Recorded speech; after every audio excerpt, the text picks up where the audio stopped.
You're listening to The Stephen Torriello Show, building a platform of liberty for people in search of truth with a dash of hope and a life worth living. The Stephen Torriello Show. And now, here's Stephen.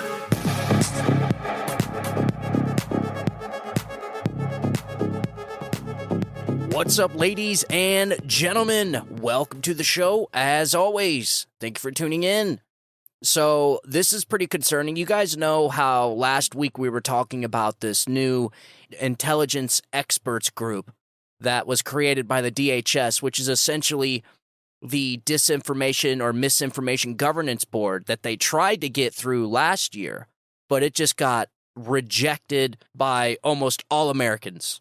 And some people started calling it the Ministry of Truth because that's essentially what it is. This administration and the Uniparty, the corrupt establishment in D.C., is trying really, really hard to crack down on misinformation, and they are trying every way they can to get around the First Amendment. See, that's the problem with Democrats.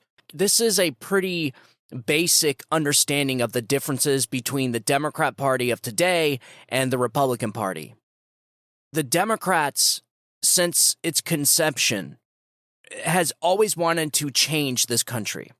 But Democrats and Republicans always shared common ground on the basic principles of this country, like securing southern borders, securing our borders, not violating people's First Amendment rights, not violating people's Second Amendment rights. Like, in the beginning, for a long, long time, Democrats and Republicans shared the same commonalities.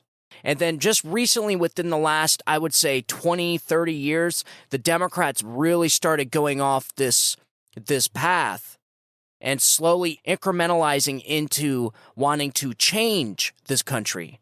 And then Barack Obama kind of just said the quiet part out loud, we're going to fundamentally change this country. And that is really when it started. And so you have one party that constantly wants to change this country, and in order for them to do that, they have to get rid of the Constitution and the Bill of Rights and so on and so forth. So this is why you see so much destruction from the Democrat Party towards our basic founding principles of this country, like God, religion, freedom of speech, Second Amendment right, due process. Just go down the list. Go down the list of things they want to change. They don't like the Supreme Court unless it's packed in their favor, unless it's packed with Democrats. They don't like elections. They like elections, but only if they have the ability to sway elections. To them, it's not count all legal ballots. To them, it's count all ballots. And so to them, that's why these people just want to flood the whole country with ballots, and then that's how they win. They create chaos so that they control the situation. It is a tactic that's been used for a long time. And so you have one party essentially that fundamentally wants to change this country, and you have another party that is specifically here trying to conserve our founding principles. And for the longest time, for hundreds of years, both sides shared common ground with preserving our foundational principles. But in the last 20, 30 years, one side has really went off the cliff. And they realized that in order for them to fundamentally change this country, they're going to have to get around a few things. One of those things is the Constitution. This is why there's one party tearing down statues. There's one party trying to rewrite history with like the 1619 Project. There's one party trying to create division like with race wars and CRT and sexualizing the children, breaking up the nuclear family. And then there's the other side that is essentially trying to conserve everything. And so that's why it seems like one side is trying to bring us back and one side is trying to pull us forward. Well, ladies and gentlemen, in this game of tug of war, the Democrats, the leftist Democrats, have been making gains incrementally for a long, long time. This is why somebody that was a Democrat 30 years ago aligns more with conservatives now than they do with Democrats, like myself. I'm a much more newer conservative. I'm a newfound conservative. But it is because I stayed the same, I kept my principles, and the Democrats went left. I was politically homeless for about 3 years, and then I found myself supporting conservatism and voting Republican. I changed my party affiliation and everything. But I didn't change, they changed. And so you have to realize that There's only one side trying to change the fundamental principles of this country. And one of those things is free speech. These people hate the fact that Americans have the ability to speak what they want, to say what they want, to petition their government, to protest. They hate it. This is why these people are the party of censorship now. 70% of the Democrats support government censorship. They hate the fact that conservatives, within 15 minutes, can destroy a leftist narrative, completely destroy it. And so, like I always say, it's harder to uphold a lie than it is the truth. And so, in order for them to control the narrative, they have to squash dissent. This is a common tactic that's been used in fascist regimes for a long, long time. Yes, I said fascist. These people are fascists. That is what we're watching. Totalitarianism, autocracy, mobocracy, fascism. Whatever you want to consider it. But it will all eventually lead to communism. These people are communists. That's what they are. That's what they support. They like it. They like socialism. You have Congress people in our government now, in Congress, that actually support socialism. They are a part of the Socialist Party. Bernie Sanders, AOC. Go down the list. Jamal Bowman. These people are admitted socialists. So the only way that they can fundamentally change this country is by controlling the agenda, controlling the narrative. The only way they can control the narrative is if they control speech. This is why they've become the party of censorship. And that's why the other day we were talking about the DHS creating a new group called the Intelligence Experts Group. And the two people leading the group are John Brennan and James Clapper, the two people that were involved in the Russia collusion hoax. Two of the former intel agents that signed that letter about the Hunter Biden laptop being Russian disinformation that essentially allowed Joe Biden to lie to the American people during his job interview. Those two people are a part of this group, this intelligence experts group. And in the last episode last week, we talked about how people need to call the representatives and make sure that this group gets absolutely destroyed and dismantled and dissolved. Essentially what it is it's the Disinformation Governance Board that they tried getting across last year. But because people started calling it for what it was, and it was the Ministry of Truth, like out of George Orwell's 1984 novel, they canceled it. But now, I said this, at the day that they canceled it, I came on the show and I said, these people are going to come up with it again, but they're going to call it something else, and they're going to do it under the radar. And amidst all the chaos that's been around for the last 2 weeks with the budget bill, the impeachment hearings, these people did actually get across a program called the Intelligence Experts Group, and it's funded by the Department of Homeland Security. And so essentially what it's a ministry of truth. That's what it is. All right? That's what we're dealing with. All right, so I wanted to get that out of the way. So I got this article here by Jim Hoft. This article came out today. It's titled, Tyrant Justine Trudeau Moves to Regulate Podcasts and to Analyze and Track Content and Subscribers. Elon Musk weighs in. So they did this a while back. So Canadian tyrant Justin Trudeau's government recently moved to its next phase of controlling the population. The Trudeau government will now regulate podcasts and track content and subscribers. This tyrannical order comes after Trudeau restricted access to news in Canada last August. This should come as no surprise. Trudeau previously froze the bank accounts of protesting truckers in Canada. You guys remember that? During the vaccine mandates in Canada, the truckers of Canada absolutely refused. This is when they had that trucker convoy and they were honking and the whole ordeal. You guys remember that. These people did not want to get mandates. They wanted freedom. And this is what makes America so great. It really does. But they were super, super close to issuing broad, sweeping mandates across all the people in this country through threat by using OSHA, through threat of people's jobs, their livelihoods. And now they want to sit and deny it and try and rewrite history, but we're going to save that for the next episode. It's very interesting what they're trying to do here. It's very, very interesting. They're literally trying to rewrite history with all the negative stuff that the Biden administration has done in the last 2.5 years. Anyways, all right, this should come as no surprise. The Trudeau government announced that being pro-Trump was a factor they would use to freeze accounts. Infamous international podcaster Jordan Peterson responded to the recent move. And here is Jordan Peterson saying, not a effing chance. Jordan Peterson says, not a effing chance, you censorial scum rat. Dang. What is a scum rat, dude? Like, I've never heard of that. That's pretty harsh. Scum rat? That's low, man. Good for him. So in the U.S., the government tracks, censors, and blocks content they don't like without passing any laws. They just do it. The CRTC now wants to regulate podcasts, said the Toronto Sun's Brian Lilly. Here's my simple message to them. Go to hell. Not a effing chance, you censorial scum rat, Dr. Jordan Peterson on X stated. CRTC's announcement states that podcasters meeting certain criteria need to provide information about their activities in Canada. This is wild, dude. This is crazy. I never, ever thought I would see this in Canada. But, ladies and gentlemen, they don't have a constitution like us. No, they don't. They don't have, their constitution doesn't even come close to ours. Their framers never, ever did what our framers did. And that's what makes our Constitution so freaking brilliant, man. All right, so online streaming services operating in Canada that offer audio or video content that generate $10 million or more in annual revenues must complete a registration form by November 28th. It's pitched as a one-time requirement collecting basic information. Second, the CRTC is setting conditions for online streaming services to operate in Canada. These conditions take effect today and require certain online streaming services to provide the CRTC with information related to their content and subscribership.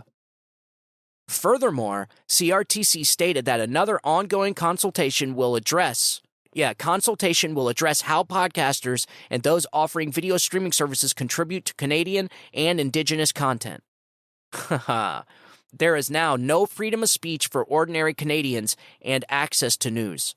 The Gateway Pundit previously reported that Meta, the parent company of Facebook and Instagram, has initiated the process of ending news availability in Canada after the Canadian government passed the Online News Act, Bill C-18. Canadian news outlets and publishers will no longer be able to share their news links and content with the Canadian audience. The same applies to international news outlets. While they will continue to post their news links and content, the content will not be visible to people in Canada. The changes mean that people in Canada will no longer be able to view or share news content on Facebook and Instagram. The availability of Meta's services will remain unchanged for users outside of Canada. And here's what Elon Musk had to say about this. Trudeau is trying to crush free speech in Canada. Shameful. And he was reposting Glenn Greenwald's post where he said the Canadian government, armed with one of the world's most repressive online censorship schemes, announces that all online streaming services that offer podcasts must formally register with the government to permit regulatory controls. My. Incredible, ladies and gentlemen. Canada's doing it. They're going full tyrant, man. They're going full abolishment of the free speech. And look, we're not that far off. You have to understand the motive of these people. Their motive is that speech is dangerous. Whenever, ever, in a free society has speech ever been dangerous? Never. Speech is only dangerous in a tyrannical society. In a society in like North Korea or the Soviet Union or the Chinese Communist Party. When you post content to Facebook, to my surprise, I have not had any problems with Facebook censoring me at all. I'm sure they are shadow banning me. I know almost for a fact they're shadow banning me because I've had people ask me where my page is on Facebook, and when I tell them to just search my name doesn't pop up. So this is their way of essentially, scaling down or throttling down the reach of the content. But that's okay. That's okay because we're going to build an audience right here behind the microphone the old-fashioned way, by word of mouth. And that's exactly what we're going to do. I don't have a producer. I don't have a marketing team. I don't have any of that. We're going to do this the old-fashioned way, like the Paul Revere's and the paper pamphlets. We're going to do this the old-fashioned way, ladies and gentlemen. But the one thing that can stop us is something like what Trudeau's doing in Canada. And let me tell you something, they're going to try and do it here. And they are doing it here. They're just doing it behind the scenes. They're subverting the Constitution because Canada doesn't have a First Amendment right. I don't know what their Constitution looks like, but it's definitely not as strong as ours. This is why this administration has to constantly subvert the Constitution. They have to do things to go around it, like issuing vaccine mandates through OSHA. Joe Biden couldn't just come out and say, I'm mandating vaccines on everyone. That goes against the Constitution, and they know that. So that's why they used OSHA. They said, oh, well, we can get OSHA, which is a taxpayer-funded program, which is a taxpayer-funded institution that can essentially force vaccine mandates by saying it's a safety issue within workplaces. I'm telling you, these people are evil geniuses. They are not dumb. These people know exactly what they're doing. So they know how to get they know how to get what they want by subverting the Constitution. Same thing with the guns. They know they can't come out and say, oh, we're banning all guns. So what do? They increase the amount of IRS agents, they increase the amount of ATF agents, and they essentially send them out to harass gun owners and to harass gun shop owners to essentially shut them down. This is happening all across the country right now. Gun shop owners are being audited by the ATF and the IRS, and if they don't have all their I's dotted and their T's crossed, they get shut down. They get a huge fine and they get shut down. And they're going from store to store and they're harassing gun shop owners. That's what they're doing. They're doing it. So essentially they're coming after your guns, and they do it incrementally. Like I said in the beginning, everything they do is incrementally. They don't do broad sweeping changes. Everything is subverting the Constitution incrementally. You have less freedom now than you did 30 years ago. And you'll have less freedom tomorrow than you do today. Every day that Congress is in session is another day you lose more of your freedoms. I forget who said that quote, but it was somebody. I can't remember who it was. But it's genius because it's true. Perfect example. This weekend, the government didn't shut down. Nobody went home. Everyone stayed in D.C. Everyone stayed at the modern-day corrupt Roman Empire, and they passed a spending bill. A spending bill that is going to kneecap the American taxpayer because they are spending $7 trillion, but they're only intaking $5 trillion. What do you call that? That is called debt. That is called a deficit, which means you're spending more than you're taking in. No family runs their finances this way. None. And this is why you have some Republicans that are sitting here standing in the breach, but they just keep getting steamrolled. You actually have some fiscal responsible conservatives in Congress, but there's only a handful. The rest of them are part of the Uniparty, fist-bumping Democrats and saying, yeah, you want to put that in the bill? All right. Yeah, no problem. Just allow me to have this. So this is why they tie aid to Ukraine and aid to Hawaii. It's like, wait a minute. So we have to fund Ukraine in order to fund our own citizens in Hawaii? Ladies and gentlemen, I would be perfectly fine rebuilding every single person's home there in Hawaii. I would have no problem with that. I would actually prefer doing that than rebuilding somebody's home in Ukraine or paying the pensions and 401ks for Ukrainian government officials. Like, I would much rather rebuild the homes, nice, beautiful homes, smart homes, just the way that they want them in Hawaii, because that is a tragedy. And that's exactly what our money is supposed to be for. This stuff just like that. And securing our borders, making sure our water supply and food is clean. But they're not doing any of this. They're failing on every single aspect. They are failing on every single metric. This administration is failing at their fundamental duties to this country. You're going to spend hundreds of billions of dollars securing another country's border, and you're not going to secure your own border? We have hundreds of thousands of Americans dying of fentanyl, and you're not even going to try and stop it? You just want to process the people faster? It's a real problem. But we cannot fight any of those issues if we lose our free speech. And so Canada is going to have some big problems there. They are certainly on their way to tyranny in Canada. How this guy Trudeau keeps getting elected is beyond me. But is it any different than what we're experiencing here? How is it the Democrats can do all this damage to this country, and you're still going to have millions of people voting for them in 2024? They literally watched the damage right before their eyes. They watched the decline of their country. They watched the destruction happen right before their eyes, and they're still going to go pull the lever for a Democrat to continue the beatings. It makes no sense. That is because these people have been brainwashed by the propaganda media, by the Pravda. The media, without a doubt, is the number one reason to blame for the destruction of this country, because we have a media that is no longer honest and it has picked sides. We have a politicized media. Our media is essentially an extension of the administrative state. It is now state-run media. And all throughout history, in every single circumstance of a tyrannical takeover, the media was on the side of the state. The tyrants had to gain control of the media so that they can control the minds of the people.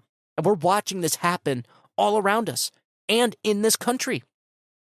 We have a presidential administration that is pissed off that a multi-billionaire, that the richest person in the world bought Twitter, a social media platform, essentially the modern-day town square, and actually allowed people to have free speech. They are pissed off that he bought Twitter.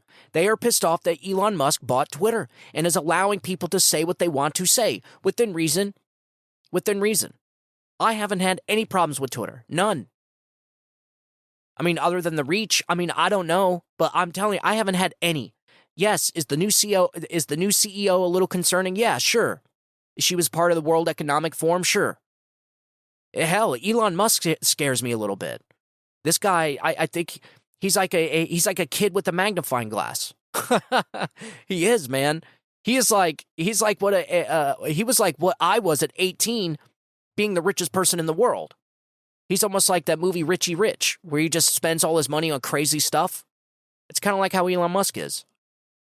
But I found this article to be a pretty, I found this article to be kind of like the canary in the coal mine, because I'm telling you, if Canada gets away with this, the United States is going to try this too, and they are right now. Like I said, with that intelligence experts group with John Brennan and James Clapper, and essentially the same characters, the same cast of characters that influenced the 2020 election and attempted a soft coup against a sitting president, Donald Trump. These people are awful, awful people. So it makes you wonder, like, why are these people so concerned about controlling what we say? That's not normal behavior from a healthy republic. It's not. You know, the only thing that can combat bad speech is more speech. We all know that. The only way you can come to a conclusion is to argue your ideas on the debate floor. Debate is the best. It is the best way to solve issues. It is. And you have one side that is tired of debating. And you have the other side that is pleading for more debate. But instead of debate, they just get censored. And so it's, it's just not good, man. And you know what? Like I want to say maybe the second week of this podcast, we talked about how the administration was going to start coming after podcasts. Because, like I said before, podcasts right now, they're pretty open and free. I mean, within reason. I mean, you could pretty much put whatever you want out there, which is awesome, which is amazing, man. It really is. This is what Apple has done with podcasts is incredible. I would probably say it's up there with Twitter. As long as Apple continues to allow the people to speak freely to the world, to speak freely amongst their citizens. But I'm afraid that they're going to be targeting Apple. They're going to be targeting, they're targeting Rumble too, because of trust me, they needed Russell Brand's issue. Russell Brand has these allegations against him, very serious allegations, involving, a bunch of women that all just so happen to come out at the same time and all essentially accused of the same thing. It's like it's the Me Too movement has come after Russell Brand. But trust me, the Democrats and the establishment love it. And they may even be behind it because Russell Brand is Rumble. he is a contributor to Rumble and Rumble only. And so the biggest threat to Rumble is the deep state, is the establishment. They want to get rid of Rumble because Rumble allows people to say whatever they want, and they're not algorithmed to death. And they're not algorithmed out of existence. We post the show on Rumble. I post more content on Rumble than I do YouTube just because I want to support a free platform. I don't make any money. I'm not doing it for the money. I do it so that we show support for this parallel system, for this parallel economy. We have to wean ourselves off of places like YouTube. And who knows, maybe Rumble one day will end up just like YouTube. Maybe. But, I mean, in the meantime, we need to go to the freest place we can. Support these companies. And that's why I think they're coming after Russell Brand. I do. So you need to make sure you keep an eye on what's going on up there in Canada and that tyrant Trudeau. Because trust me, the United States wants nothing more than to follow in the footsteps of King Trudeau up there. So we need to make sure that we stick together. You know, Republicans and conservatives, we got to stick together. We got to, honestly, we got to act more like the Democrats. I'm not saying act, their agenda and their ideologies, but I'm saying the way that they stick together. But the reason why Republicans and conservatives don't is because we have principles. And so our principles is what separates us from being like this mob, this mobocracy. Because we actually have principles, so we abide by our principles. This is why Republicans and conservatives don't agree on everything. Certainly not. You have a debate stage where you have 7 people up there all trying to tear each other apart, and they're all trying to destroy Donald Trump and anyone else that gets in the way. Democrats don't do that stuff. Joe Biden doesn't even have a competitor. The DNC rigged their primaries, so RFK Jr. can't even run as a Democrat. And so that brings me into my next article. RFK Jr. is going to announce that he is running as an independent. Oh, yeah. Oh, yeah. So I got an article here by Colin Linebarger. Robert F. Kennedy Jr. to run as independent after Democrat Party made it impossible for him to compete in the primary against Joe Biden. Yes. So a true 3-way presidential race is about to be underway. Mediaite reported Friday that Robert F. Kennedy Jr. will be leaving the Democratic Party primary race to run as an independent. A Kennedy campaign advisor explained to Mediaite the reason for Kennedy's change of heart. Bobby feels that the DNC is changing the rules to exclude his candidacy, so an independent run is the only way to go. The Gateway pundit immediately reached out to the Robert Kennedy 24 campaign for a statement. We will update our reporting when we hear back from the campaign.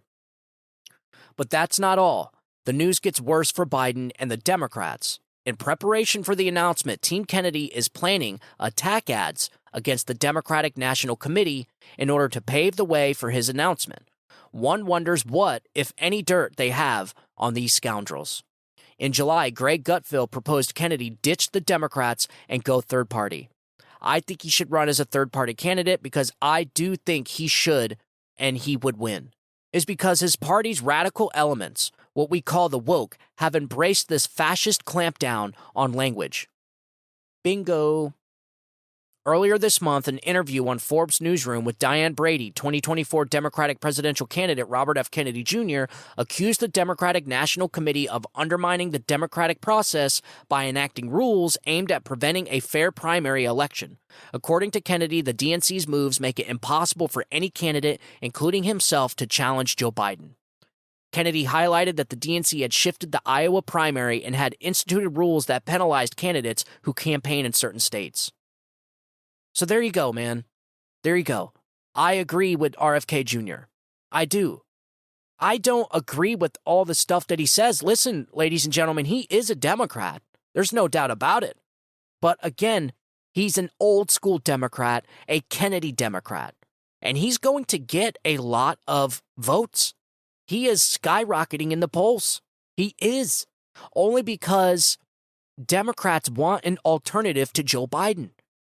And the DNC, the Democrat Party, will not give it to them. And these people talk about they're defenders of democracy. They're not defenders of democracy. The Biden administration, Joe Biden, won't even give RFK Jr. Secret Service protection, even though his dad and his uncle were both assassinated. That is disgusting. And people see that. That's not right, man. Why do you think they're refusing RFK Jr. Secret Service protection? It's because they know it's optics. By giving RFK Jr. Secret Service protection, they are legitimizing his candidacy. And so they are so afraid of RFK Jr. beating Joe Biden and debating Joe Biden that they would put his life in danger. Yes, that's how obsessed these people are with power. And this little independent race right here is going to blow their minds. You wait. This week, the leftists are going to go berserk. I already see it on Twitter, or on X. They're losing their minds. They're calling RFK Jr. a conspiracy theorist, conservative, Republican, a wolf in sheep's clothing. They hate the fact that there is a challenger to Joe Biden. That, to me, ladies and gentlemen, is not democracy. It's just, these people do not care. They don't care about rights. They don't. They may say they do, but they don't, man. I mean, a shame on Joe Biden for not protecting RFK Jr. after knowing the guy's dad and his uncle, JFK, were assassinated. And then you had this situation where this guy went to a Kennedy campaign speech he wasn't a marshal. He was dressed as a marshal. He was dressed as security, but he wasn't security. He got arrested. I still don't know what happened with that story. That story kind of came and went. That was a very, very odd story. I don't know if we talked about it. The whole situation was weird. I mean, the guy, when you look at his body language, the guy looked like a cop. He was acting like a cop. But they arrested him because he had open carry weapons. He had open carry firearms. I mean, he had a badge, a marshal's badge, a identification lanyard, and everything. I mean, he looked like a Fed. He looked like a marshal. But they arrested him. He said he wasn't supposed to be there. And then the story just disappeared. Poof. I haven't heard anything of it. And what was weird about the video, we got a small little video clip of the body cam of one of the officers. As the guy was getting patted down, something that was a red flag for me, something that got my attention, was when the officer with the body cam said officer, and he was actually talking to the officer that was patting down the suspect. The suspect that was getting patted down looked at the officer as if he was talking to him. So that whole situation wasn't right. So I don't know if maybe that was RFK's campaign essentially trying to create a scenario that would essentially force the Biden administration to give him Secret Service protection. That's the first thing that popped up into my head, was like, yeah, this was a false flag operation, essentially. And maybe not a false flag, but this was an operation set up to force Biden's hand in giving him Secret Service protection.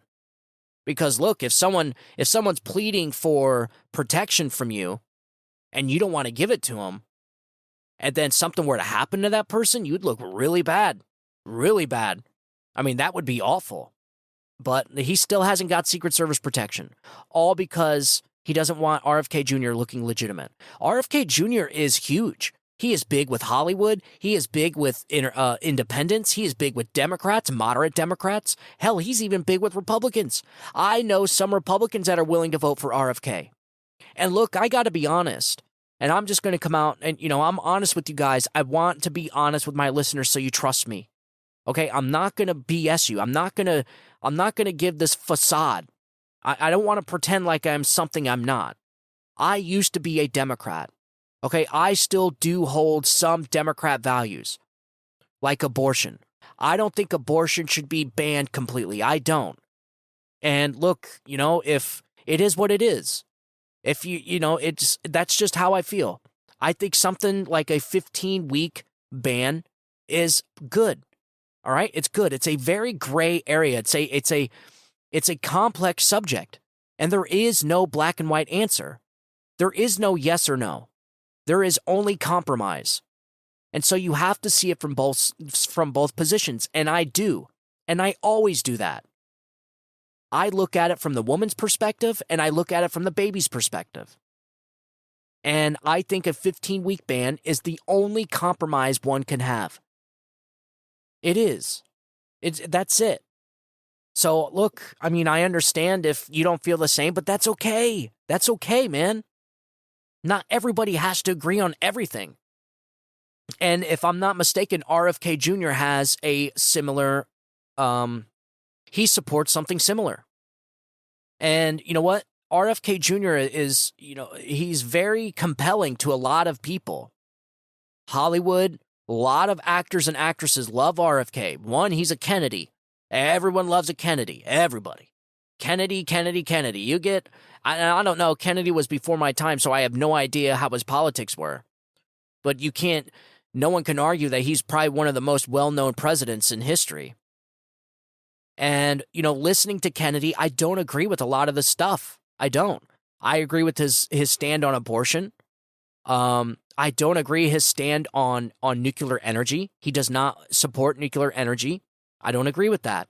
I think nuclear energy is one of the greatest gifts ever given to mankind. I think nuclear energy was one of the greatest discoveries in human history. It is the most efficient, most effective way of producing energy that we know of today.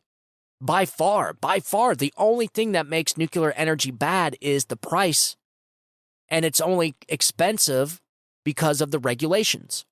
I think a lot of people I think nuclear energy got a bad rap from Chernobyl and that other nuclear plant that other nuclear facility that blew up in Japan or China. So I think nuclear energy got a bad rap, but I don't agree with RFK Jr. saying, he wouldn't go that avenue. I think that's the only way to go. I think what we've been doing the last 50 years with our energy production is perfectly fine. We have become more and more energy efficient every single year. Your car is more fuel efficient today than it was a year ago.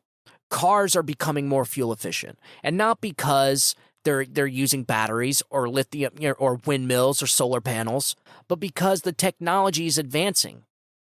Humans are amazing at adaptation. We are awful at prevention. Awful. And so as time goes on, we become more energy efficient. And so the Democrats just throwing this wrench into the whole process, trying to ban fossil fuels and create all of our energy structure around windmills and solar panels is asinine. It's not just asinine, it's destructive, if you haven't noticed. We're going to be paying $5 for a gallon of gas here soon. Oil is going up to $100 a barrel. You have an administration that has essentially failed on every aspect of its basic duty, of its fundamental duty. Protecting our borders, creating a livable wage, creating livable inflation, creating giving a good economy, securing the borders, foreign policy, awful, disaster, our military, disaster. And so, look, I think RFK Jr. is an excellent pick. I think he's right on it. I think he is an independent. I really do. I think he's more of a Democrat, but he'll never be able to take back. The leftists have completely consumed the Democrat Party. There's no going back. There is no saving the Democrat Party. Maybe. I mean, we would find out if the Biden administration and the DNC would actually allow him to run with Biden. I mean, is that not enough? Is that not enough to show that Joe Biden is a weak candidate? He's a weak president? That he's not even going to allow any competitors? I don't know, man. I don't know. But I was watching Jimmy Dore. So I was watching Jimmy Dore's show one day, and he mentioned Cornel West, RFK Jr., Donald Trump, and Gavin Newsom, and Biden all on the same stage. Now that's a debate, ladies and gentlemen. I don't know how good Biden would be a freaking disaster. So you know what? I would actually he can go if he wanted, but it wouldn't be very good. The guy, he wouldn't be able to keep up. He would look lost. He'd be like staring off into the corner. His brain would explode. But I think those four on the stage would be awesome, awesome debate. Let them go at it, man. I actually say they should do election by combat. I do. They should do elections by combat. Whichever person can defeat the other one with hand-to-hand combat wins. Because look what you would get out of it. You would know your president's healthy. You would know he's strong. You would know he's brave. You would have all the basic fundamental, you'd have all the core principles you would want in a president. Now, that doesn't go for integrity or corruption, but wouldn't one have integrity if he was willing to go to hand-to-hand combat with somebody to be president? I don't know. That certainly shows courage, but that's how I feel. I say elections by combat, ladies and gentlemen. Elections by combat. Let me know what you think. Send me an email, StephenTorrielloShow@gmail.com. Do you agree? Do you think we should have elections by combat?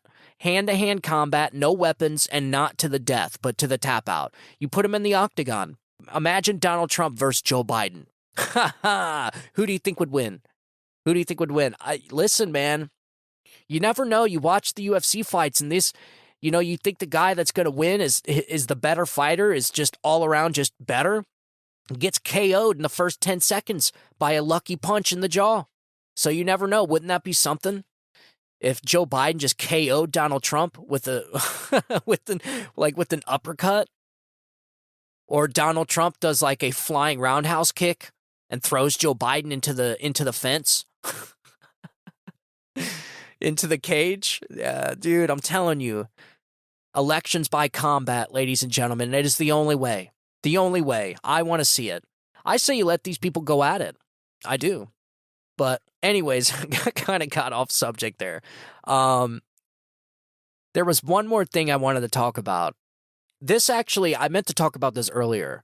I was thinking about this the other day. I should have talked about this when we were talking about the intelligence experts group. But I think one of the major ways they are influencing elections is with search engine algorithms. So I got an article here by hat tip to Greg Piper at Just the News. Search engine optimization or political bias. Biden challengers nearly non-existent in Google results. So Republican presidential candidates' websites are practically non-existent in generic Google searches for the party's 2024 bench, and not much better for the most viable primary challenger to Democratic President Biden, according to tests by a watchdog and Just the News. For the Conservative Media Research Center and Senator Ted Cruz, it's a unmistakable evidence of Google's bias for incumbent, just as primary voters are seeking more information about the candidates on the debate stage. Quote, Google is either the most incompetent search engine on the planet or it is intentional. This is not a coincidence. MRC Free Speech America Vice President Dan Schneider said in the group's analysis of its September 20th and 25 tests, published hours before Wednesday's televised GOP presidential debate.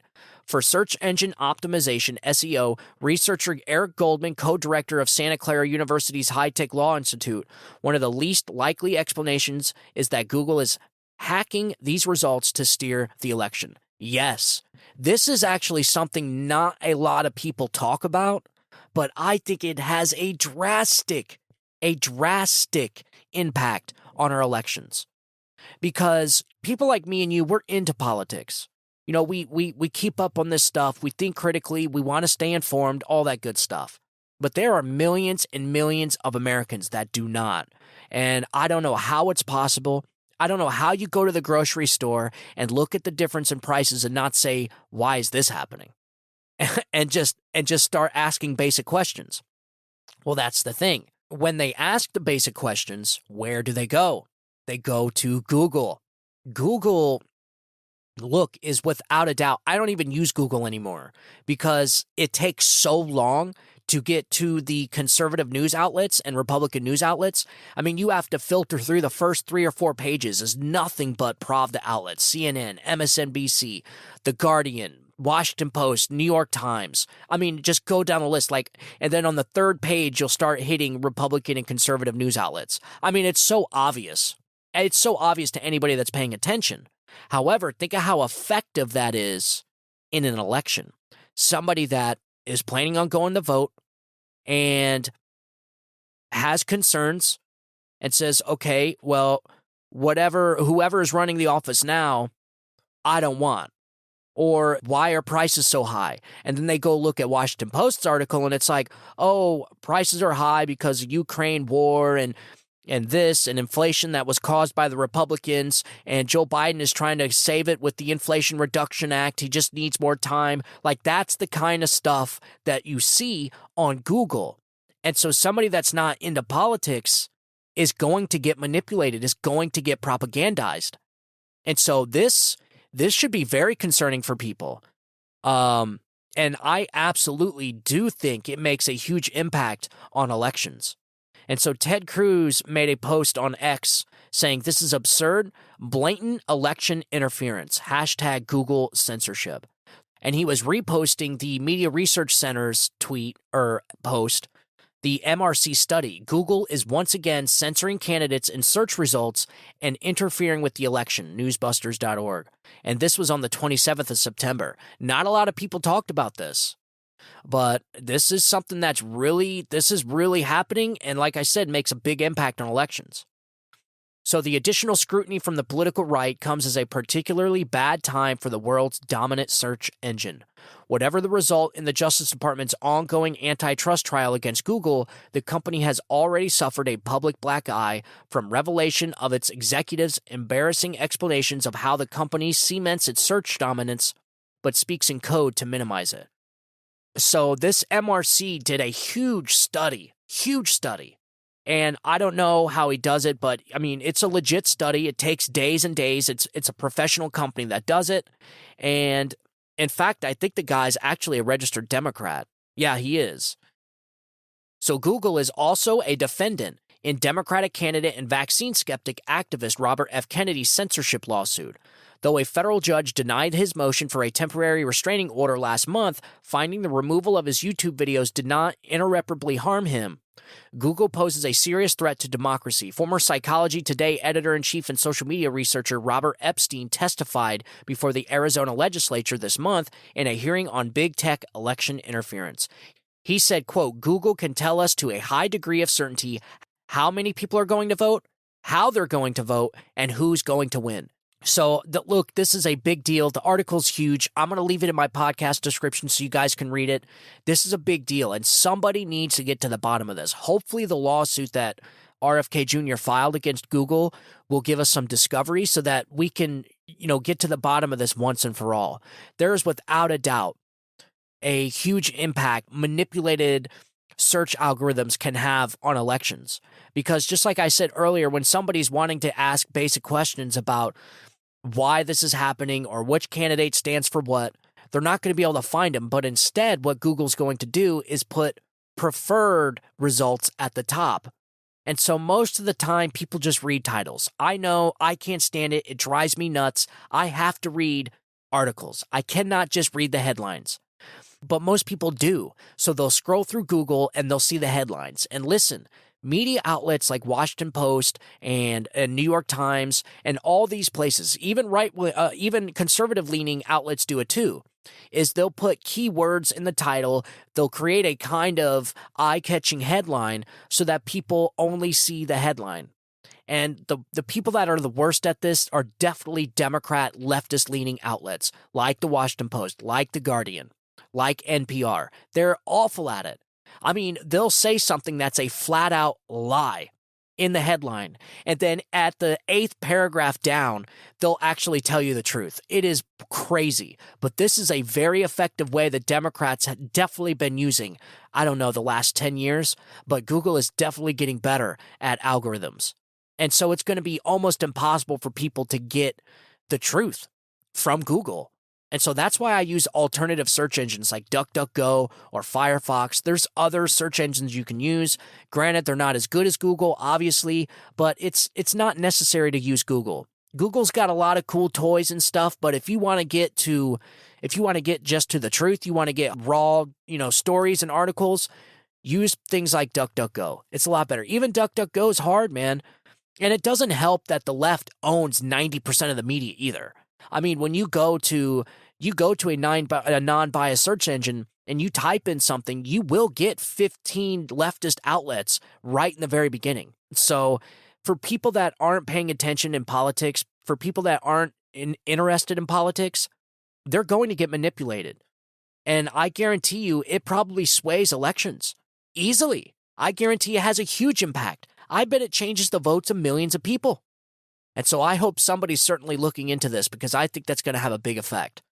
So, all right, ladies and gentlemen, sorry that show was kind of wonky. It was kind of all over the place. I kind of messed up there.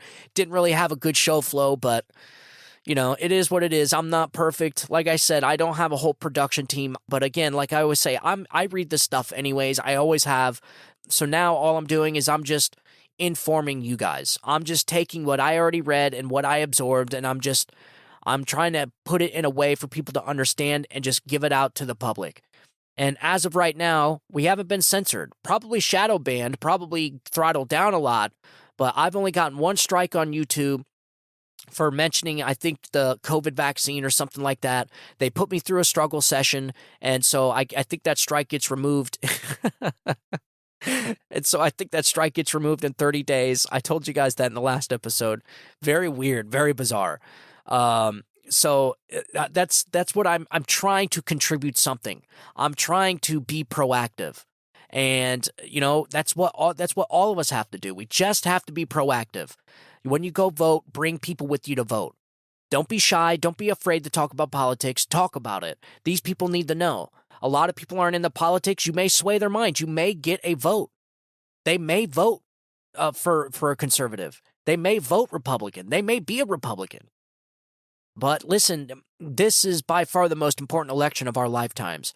So if we're going to get proactive at any time, now is that time.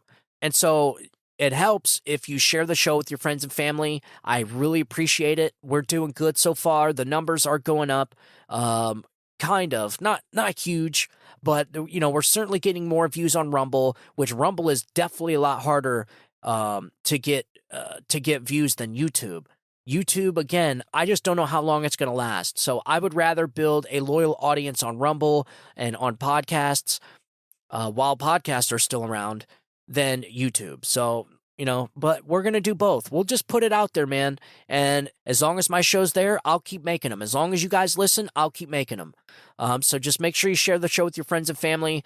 If you guys want to get a hold of me, email me at StephenTorrielloShow@gmail.com. Let me know what you think about the elections by combat. Let me know what you think about that. I'm kind of curious. We're going to be getting into a lot of stuff on the next show. I want to get into how this administration is essentially funding both sides of this war. I know we talked about it a long time ago, but there has been more revelation since then that further prove my assumption. And so I want to get into that, and I also want to get into how they are putting mRNA vaccines in food. This is wild. They call it transgenic edible vaccines. Yeah, that's pretty wild, but I'm still researching a lot on it, but I will have it done by tomorrow. So you guys will have something to listen to on Tuesday, and it's going to be a good show. A lot of stuff to talk about. One thing you guys should pay attention this week is definitely that intelligence experts group. Josh Hawley called them out, sent DHS a letter, essentially calling him out and demanding that they report to him and show him documents about what they're going to be doing and how they're going to be carrying out their operations. I think that needs to shut the whole thing down. Another big talk is going to be about the 45 days to get this amendments process done to these spending bills. But again, it seems like this weekend Republicans folded like a cheap suit and just passed a clean spending bill with no funding to Ukraine. And look, I agree. No more funding to Ukraine. I'm not pro-Russia. I'm not pro-Ukraine. I just want people to stop dying, man. That's it. There is no reason for all these deaths. There was just another 90,000 Ukrainian soldiers dead, reported just yesterday. 90,000. I mean, they're getting aerial photos of mass graves of hundreds of thousands of soldiers. It's essentially turning into a meat grinder. And so I don't want my tax dollars funding this carnage, man. I don't. I think it's so wrong. It's no different than them using our tax dollars for abortions. I think it's disgusting. I think it's awful. I mean, it makes me feel dirty, man. It really does. So I don't like it. I don't like it at all. And I certainly don't like the money going over there unaudited. And that's something else we're going to be talking about. in tomorrow's episode when we discuss how the U.S. is essentially funding both sides of the war. So make sure you tune in to tomorrow's episode. It's going to be a good show. As always, thank you guys for tuning in. I want you guys to have a good day. Have a great week. God bless you, and God bless America. You guys have a good day. Bye-bye.